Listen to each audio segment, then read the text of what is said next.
nivel de vida, pues si no faraónico, por lo menos sí, con ingresos bastante importantes y que no lo están declarando.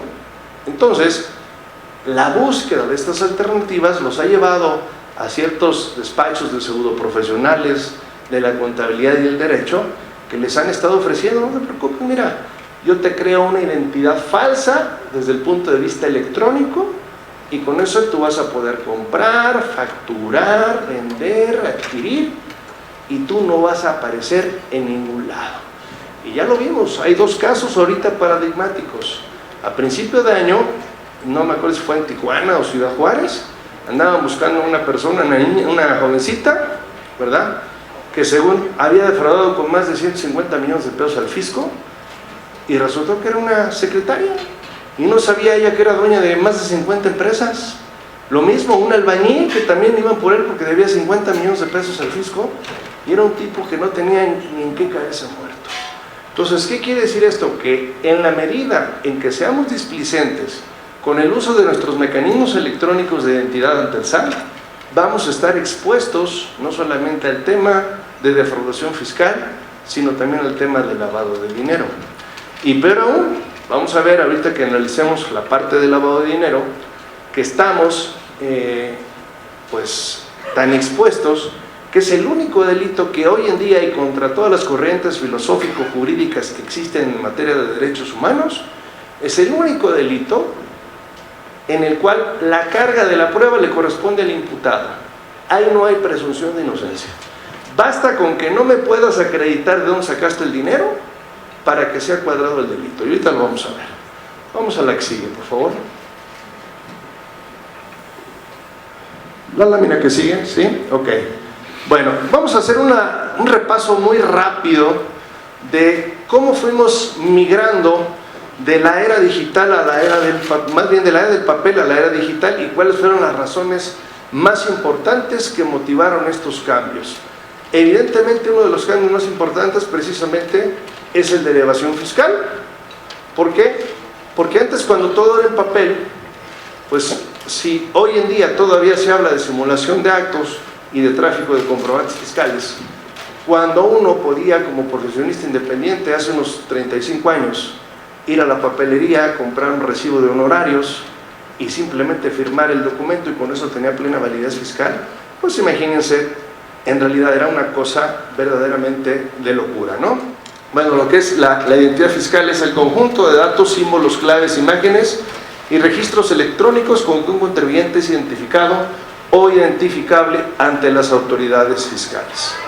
Hoy en día, si yo no tengo firma electrónica avanzada y si yo no tengo un registro federal de contribuyentes, más de pues yo creo que no, ni el 50%, creo que más del 60 o 70% de los trámites que en términos generales hay que hacer ante diferentes dependencias federales, simplemente no se pueden realizar.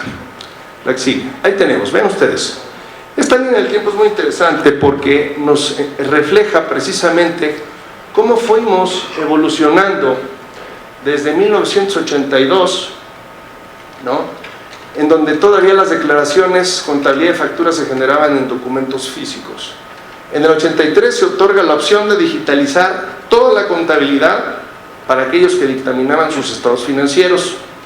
Después del 86 al 88 hay una gran modificación, una reforma fiscal de gran calado que consistió en reconocer los efectos inflacionarios. ¿Se acuerdan ustedes que en la época de Miguel de la Madrid llegamos a tener 400% de tasas de inflaciones anuales, ¿no?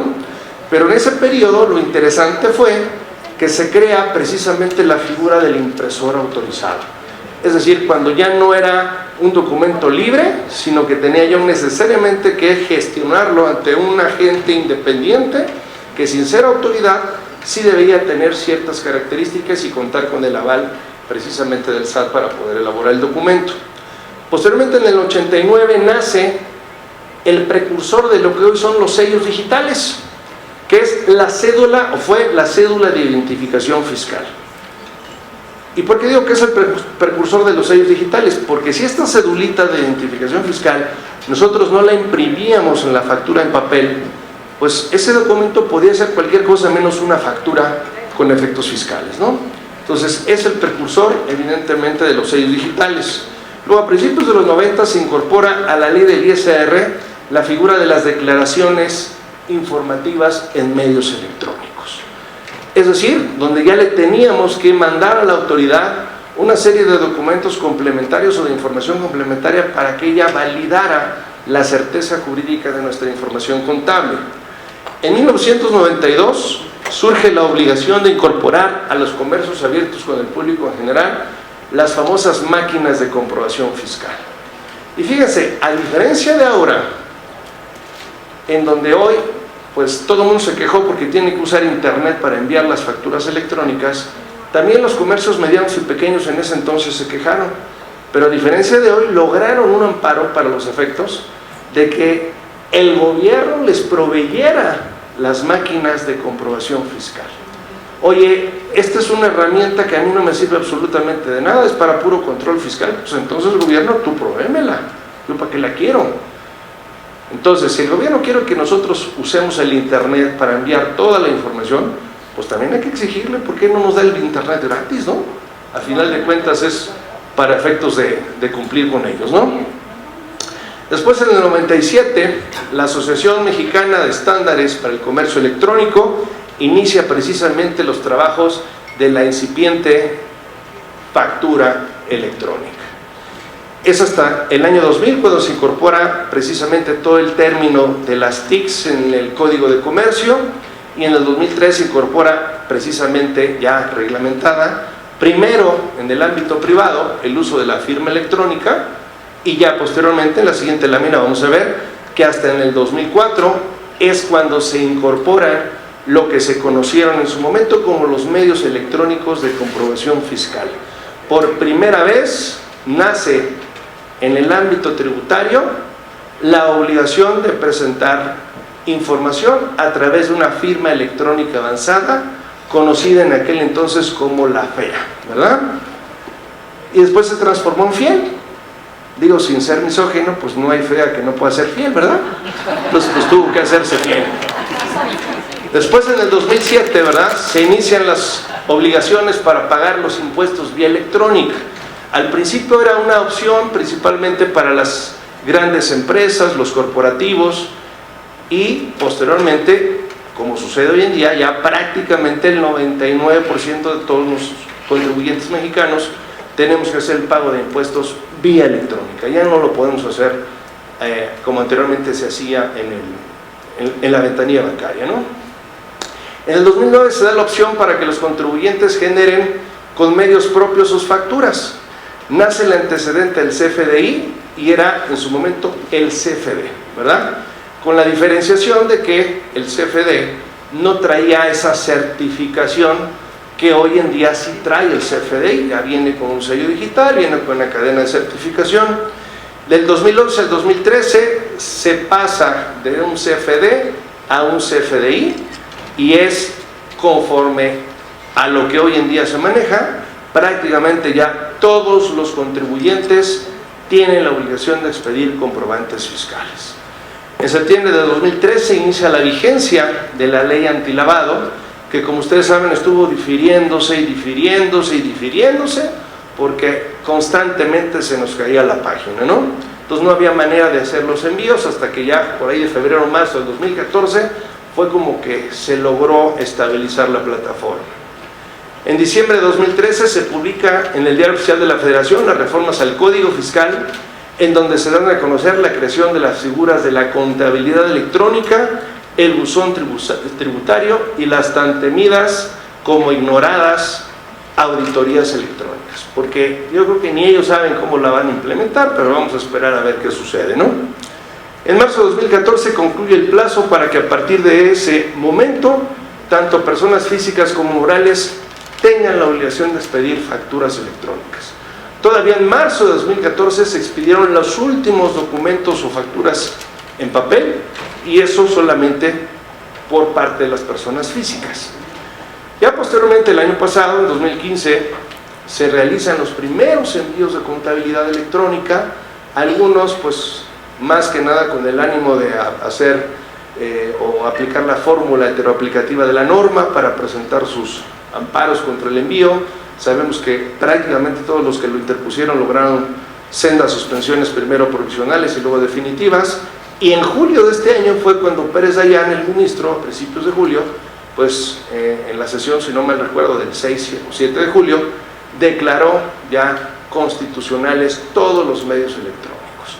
Entonces, pues ya nada más estamos esperando que los que están amparados contra los envíos, pues reciban sus sentencias definitivas, se les revoque su suspensión y empiecen precisamente el envío masivo de contabilidad electrónica, ¿no? En septiembre de 2015 inicia la vigencia del convenio FATCA entre México y Estados Unidos, en donde, bueno, como ustedes saben, los gringos, por eso mandan a los Rangers a rescatar a sus conciudadanos a Medio Oriente, porque pues aunque estén en Medio Oriente y no reciban servicios públicos directos, tienen que seguir pagando impuestos al gobierno norteamericano, ¿no?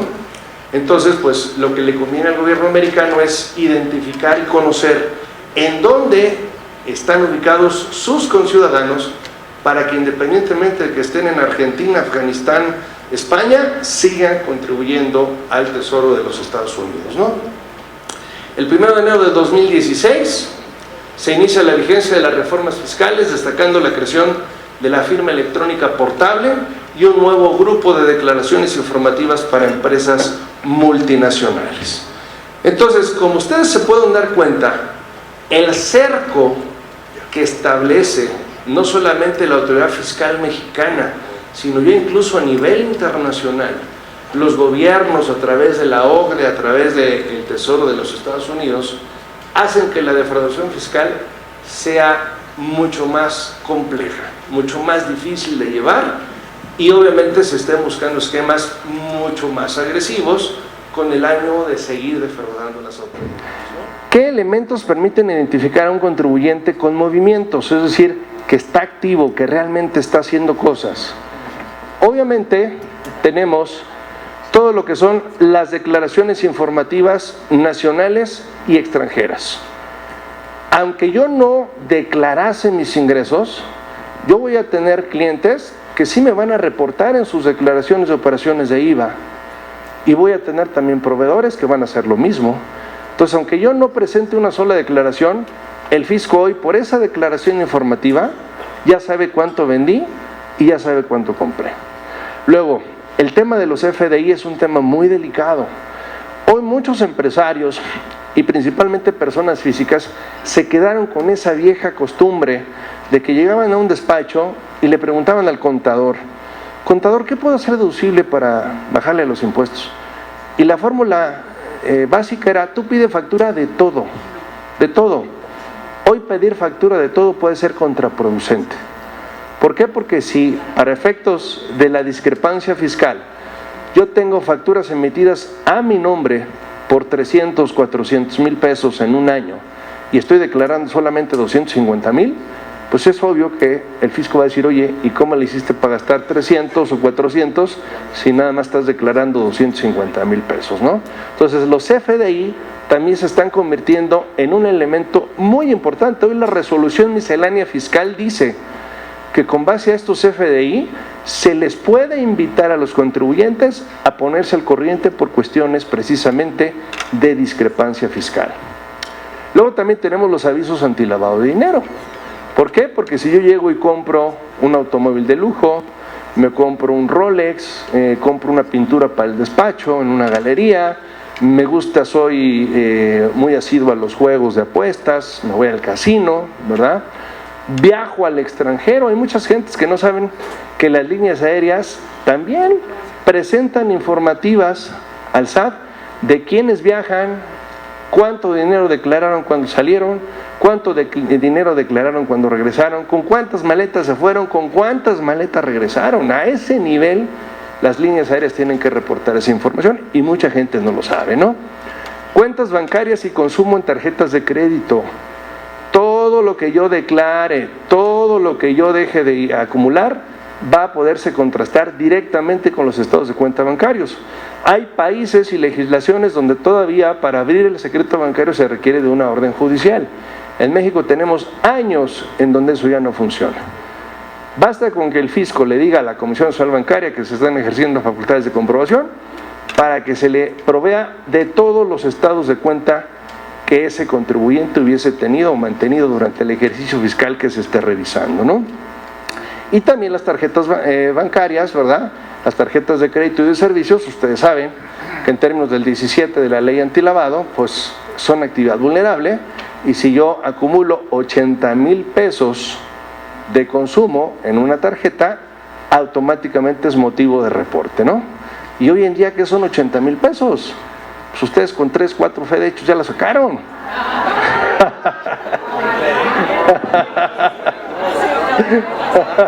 Con 2, dice aquí el corredor, con 2. Muy bien, muy bien. Bueno, y obviamente la cereza del pastel, lo que le falta eventualmente precisamente al fisco el día de hoy, que es la contabilidad electrónica. Es evidente que hoy al día, ¿sí?, en que vivimos, en este mes de septiembre del 2016, todavía no arranca en plenitud todo el cruce de información. ¿Por qué? Porque el Estado requiere que todos estemos ya trepados en la nube para precisamente hacer el cruce de datos, ¿no? Si yo no declaro desde el punto de vista informativo, pues en automático le impido que el nivel de penetración en el cruce de información al fisco pues llegue a todos mis clientes y a todos mis proveedores. Pero el día que ya todos estemos declarando, agárrense, porque ahora sí, como las películas de ciencia ficción, va a ser el Skynet fiscal y ni Schwarzenegger nos va a poder salvar de las máquinas, ¿verdad? A ver, la que sigue.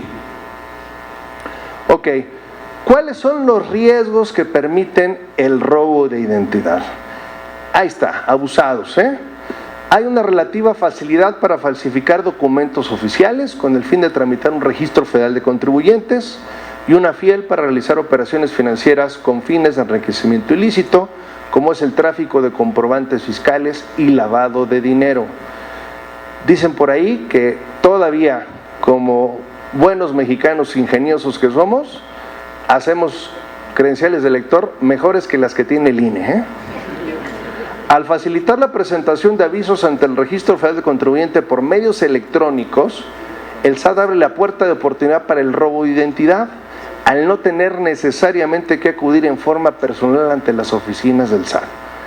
Antes, acuérdense que el mínimo trámite teníamos que acudir directamente a las oficinas. Hoy muchos de esos trámites ya son vía remota. Entonces, ahí se abre esa puerta de oportunidad para el crimen organizado. La migración del cumplimiento de obligaciones fiscales a plataformas electrónicas y mecanismos como el buzón tributario hace más expedita la fiscalización a distancia, pero no permite identificar con rapidez inconsistencias o falsedad en avisos y declaraciones de un contribuyente en cuanto a su verdadera identidad. El apoyar todo el sistema de identificación de un contribuyente en una fiel o fiel portable hace más vulnerable la identidad de una persona física, ya que en la práctica dichos archivos electrónicos son utilizados con demasiada displicencia. La que sigue. ¿Por qué hay tanto interés en el robo de identidad? Bueno, pues ya lo expuse, ¿no? Primero, permite cometer ilícitos como la defraudación fiscal en sus diversas modalidades, entre otras el tráfico de comprobantes fiscales.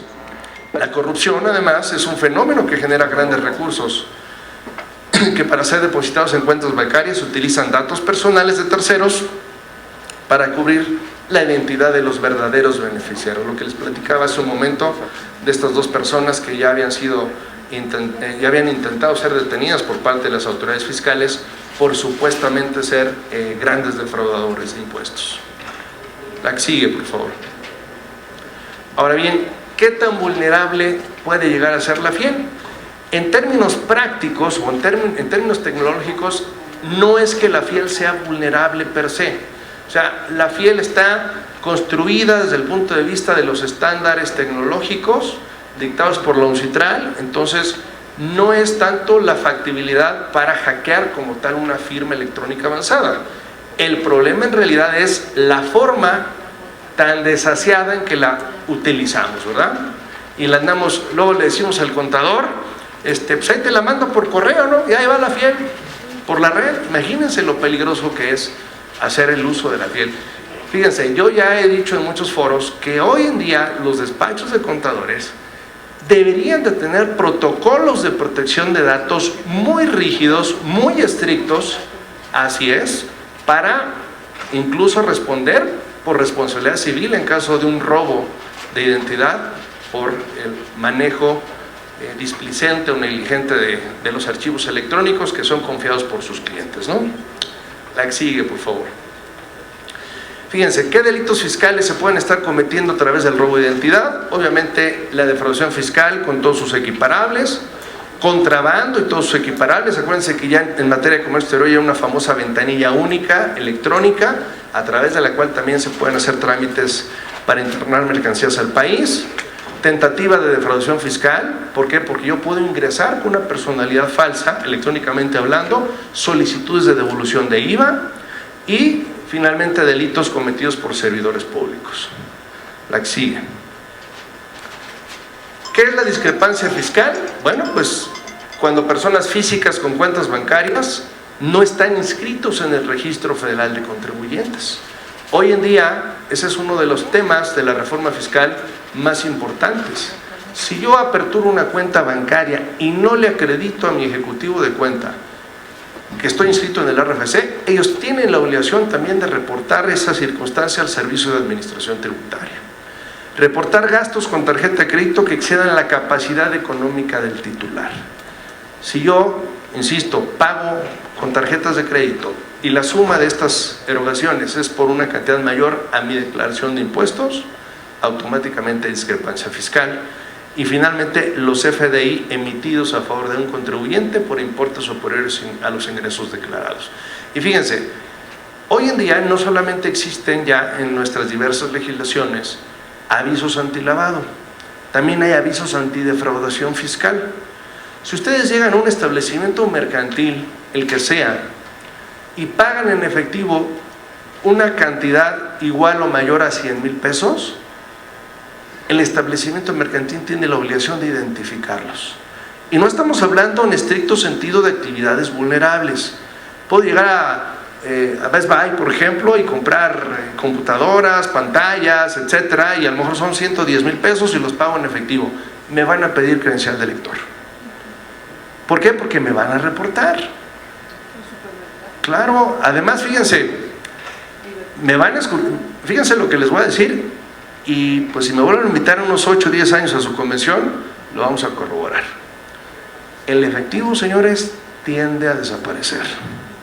Todo lo quieren manejar en medios electrónicos, precisamente para cerrar el ciclo y ya no haya para dónde hacerse, ¿no? Entonces, va a llegar un momento en que traer 200, 300,000 pesos en efectivo va a ser peor que traer 1 kilo de marihuana, pues ya dice la Corte que va a ser lúdico, ¿no? Entonces, evidentemente, en esa situación, pues vamos a entrar con el tema del lavado de dinero. La que sigue, por favor. Fíjense, el 108, tercer párrafo del Código Fiscal de la Federación, es un artículo que ni siquiera lo hizo Peña Nieto.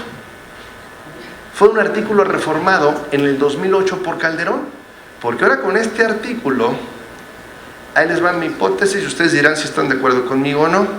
Mi hipótesis es, la ley antilavado no va a servir para agarrar al Chapo Guzmán, bueno, ya lo agarramos, pero no va a servir para agarrar a los grandes narcotraficantes, ni a los grandes operadores financieros que le lavan el dinero al crimen organizado.